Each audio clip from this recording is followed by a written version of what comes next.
And so then the canonical example of like an interface problem being solved and technology enabling an interface problem being solved is the new voice mode, right? Is Yes, yeah, OpenAI's yeah, new voice 100%. mode.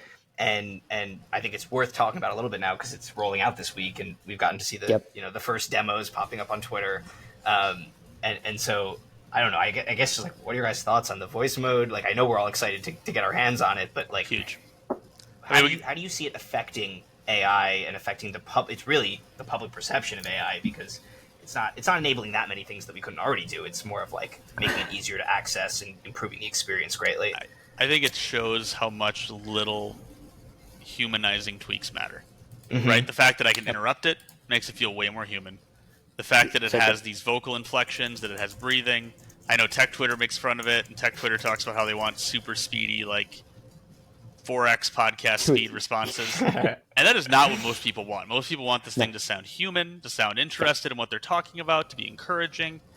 And getting that stuff right is magic. Like, that is a very cool thing to have pulled off, and it feels very humanizing for the technology. It feels like a much better version of Siri and things that people are used to. I think people in tech also underestimate how used Siri is. Like, people in tech, we would almost rather, be hit by a car than talk out loud to our computer on a bus or in a public situation or in a cafe. This is not true generally. Like, people use the heck out of Siri. And so I think this starts to seem incredibly powerful. And then the other piece is their iPad demo. So if you pair the voice mode with being able to show it stuff on your screen, that is a very special moment in computing that I think won't get a big play at first, but the fact that somebody can just say, hey, this is happening on my screen, help. Whoa. Like, that's way different. I mean, to double click on 2 points here, I think first of all, you're so right about the humanizing, and it's always interesting going back to just the Siri example. Previously with speech recognition, again, you needed to get that to that critical point where 90% accuracy is ass, like no one uses it. But once you get to 95, suddenly it's this incredible thing. Like that's kind of the voice system we had. And same with this, right? It's like voice mode currently that's the like not released variant was like good but not great, and then suddenly you add a few more things, and then it's just like. And Jacob, I know you use voice mode and already very good. So I just think like this is like another thing of it's gone a little bit further, and you get that curve of you have the tech enthusiast who will pick it up and actually understand it's already good. You get a little bit more performance out of it, and suddenly you just have this, and like so many people are more ready to use it, right? It just hits that critical mass. I think the other thing from an engineering perspective that's great here, the voice and being able to see video, those are two separate signals, like signal types that haven't been inputted into models as easily yet. Exactly to your point, Chris, of good luck getting like books worth of data in, even though it can work with it. Now suddenly voice, previously we wouldn't record everything, right? Not many people, as Jacob said, are creators. So all that conversation that you usually have is just lost, right? And the AI could do so many interesting things if it had that. Same with the computer screen, right? Like it doesn't have a visual of what you're looking at. So you see it, and in your memory, you're like, come on, like you just need to know that this is here. And most consumers are going to be like, the system is dumb, right? Like, of course it needs to know that I'm in Internet Explorer or I'm in X. Like, I'm using it there, right? And then suddenly, the AI is actually able to generalize over that if it had that data. So I think that's the next step of making it so much easier to get that signal. And that will be, again, another flywheel, right? Now it has all this extra information. It appears more intelligent, but it's the same model. Like literally all you've done is just given it more data, and it's like, yum, yum, yum, here's now a useful, seemingly smart thing. Like that's all it needed. And then suddenly in the next couple of years, it's like, okay, well now we've got all this data. We understand how to better use it, better tweak it. Great. So I think it's honestly super impressive. I know 4.0 got a lot of hype before, and clicking on Jacob's point again, I think a lot of people are kind of not grokking how much progress we're actually making. I think right now it's like 4.0, and interested to hear your thoughts, both of you. We haven't had the voice mode for like, 2-3 months. I think a lot of it has been safety. I see a lot of people being like, why isn't it now, blah, blah, blah. But I still think there's a lot of red teaming and stuff that needed to go into this. And even getting it out. As somebody who's had to demo something live on stage, the fact that they demoed it live on stage means it was ready to ship. It could have shipped. It could have shipped at the demo day, but Dylan's right. They they for some reasons, probably safety, maybe election, whatever it is, they are taking a very cautious approach to this and a very slow rollout. What I was going to say, within 2 seconds on Twitter, you saw people trying to get it to do a Joe Biden voice or a Donald Trump voice, right? Like, that was immediately what people go to. So you're going to see this. Yeah. You're going to see it. They probably had to do a lot to teach it not to do a Nigerian prince scam. Yeah. Because, like, if I could just pump this audio, like, if I can hook this up to a phone call. To phone. And I can call, there was some CEO or executive recently in Europe, I want to say, that successfully identified a scam call using an AI voice technology that was talking to them. And how they solved it was they said it was impersonating a fellow executive, and he said something to the effect of, "What was that book we talked about yesterday?" Yeah. And the AI couldn't know that because it didn't have that context. So, oh my God, we're using like espionage tactics. Yeah, oh, absolutely. Figure out. It's a digital Cold War. Yeah. Crazy. Like, that's what spies do, right? It's like you seed shit to try to figure out if they know. Yeah, it's like, it's wild. Insane. But, I mean, and even to say, like, was it really cautious? Like, in my opinion, 3 months to release a feature, maybe we're kind of getting too hyped. And I do think there's a certain like subset of people who are very bullish and like, wow, like, we're going to have ASI by like 2023, right? Like, they're just like, it should have been yesterday. I want it now. 3 months to release something so impactful with so much capability, it's not a lot of time at all. I still think OpenAI is moving at a very impressive rate for consumer-facing product for the size they're at. They're now like a multi-billion-dollar business, right? You can't just. It's not like they're a scrappy startup anymore. They are this huge company that has responsibility, in my opinion. And I know maybe accelerators are going to make no, like they should immediately release it. But I think the situation's changing, right? We're going from something that was like ChatGPT, maybe it will be a cool tech demo, to now being like, ooh, like there can be a lot of harm done by these things, and we need to be a little bit more careful, even if it's ready to go. I know what you're saying, but I think there is an element of like, if you want to be a consumer technology company, you need to release things soon after you announce them. That's what all the consumer technology companies do. There's a reason why Apple has a big event and then ships stuff like 3 minutes after or whatever. Like pre-orders start that day, right? And except Apple Intelligence. Right, so that's a point on Apple Intelligence, but with everything else they ever do, it's very quick.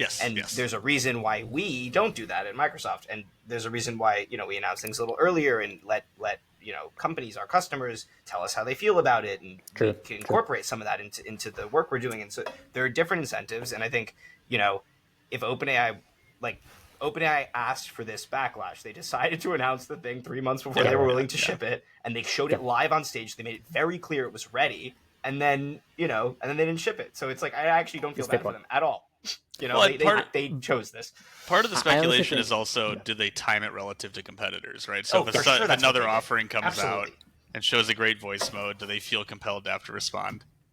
And isn't this the Sam A thing? It's like he wanted to be a consumer tech company, but he wants to be a power player more, and so that's what he chose this time. Could be, right? And I do think their learning should just be like, in my opinion, don't announce, right? Like I still think this voice mode. I haven't seen any other competitors get even close to how fast and how humanized this is and all that. So I just think they need to like kind of recognize. But I mean, it's hard, right? We're seeing this with like 2020 backwards view, like. They kind of needed to announce this, in my opinion, to flex, right? To be like, we're still on top. We got stuff coming out. Even then, everyone was like, is this really a new model? Is this blah, blah, blah? Like is it her? Whatever. So if they waited 3 months, I could totally understand where they feel like the momentum's not in their favor. So why do we think that is? Is that because right now a lot of the revenue in AI comes from developers? And developers are a little more tuned into what's happening? Because like Apple doesn't do this, right? Apple will let Android have a feature for 5 years that they don't add, and then suddenly drop, and then they just have a whole press run on why they're better in every way. And maybe that's true, maybe it's not, but they're good at convincing the market it's true. Yep. Like, is it because they're going after this developer audience? Because from a consumer point of view, from like talking to my dad point of view, he could wait another year. That's what and as long as it's great and works awesome when it comes out, then his perception is OpenAI is the greatest company. Well, but he's not an OpenAI fan, right? Like when you're right, but why service the fans with the announcements? Like, why do we care what the fans think if you're OpenAI? Because you're building a brand, right? Well, Like, yes, the but this is the reason why Steve came out with the hello and everything needed to be perfect, and we need to demo the iPhone this day and this way, and the engineers are like, it's broken, we can't do it, but he's like, we got to do it, right? Like, Apple does things differently now, and they can because they built their brand, right? I think. Yeah. I think going back to when it was announced, this was again, we don't know any of the actual details. This was all like theory crafting. No insider info. We have no inside knowledge, blah, blah, blah, et cetera, et cetera. But anyway, I think it was pretty close to the Apple event. And I do wonder if there was something related to wanting to be seen as this really important player before the Apple kind of thing. Because I think afterwards it was then like, OpenAI is now part of Apple. So I don't know if they were like, maybe they really wanted to be that kind of power player, and they're just like, we have to show our cards a little bit earlier than we wanted to, because the 4.0 conference that they did was really scrappy. If you remember, it was weird amount of time, really weird slides. Was it for they scheduled OpenAI for an fans? hour? They only did 30 minutes. They cut it off early. Lots of question mark. So I wonder if there was something behind the scenes where they're like, shit, we have to go right now. Like, let's just go. Or maybe they had some other things and they're like, no, we have to pull this back. And this is minimally, we have to show something impressive. So I wonder if there are a few things at play there that made them force their hand. And now they're like, we had to kind of learn from that. But again, they're now kind of nationalized, things that are a little bit different. So maybe they do things differently in the future. Maybe they don't have to do the whole, they can still do the hello thing. Like, I'm sure when GPT 5, 6, 7 gets announced, it's going to be like insanity, right? But I think the learning probably was, let's hold it a little bit closer to our chest and do red teaming before we actually give it out there, right? Like, all the theories about GPT 5 already being trained. But probably I think true, there's an increased... There's probably an increased voice on that internally to OpenAI, right? When you put a national security guy on your board, you're going to end up with more awareness of threats than maybe you would have had in whatever tech bubble you were in, right? Right. And so I think part of that is, the Spider-Man quote, great power, great responsibility. You're starting to have people remind you of the responsibility of these things now. And so that makes sense to me, that you start to slow down and go, oh, shoot, I didn't think about all these threat models that folks that are in that space think of. Yeah. And I think the sad thing is, as you say, that word slowing down. I think the progress is not slowing down.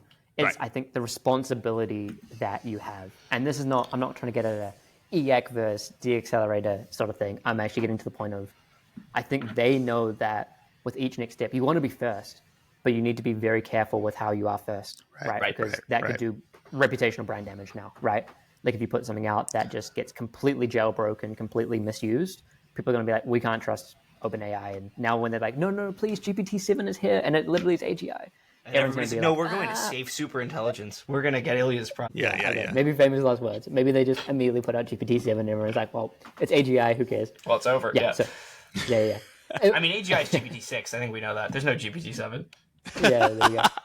I think GPT-5. That's our place. You heard it here first. People are going to spend a lot of energy arguing over if GPT-5 is AGI. I'm calling it now. Agree, 100%. That's going to be the big conversation. And then to that point, do you think there's going to be an AGI as a spectrum, or do you think they're going to try and do like a hard cut, like a hard line?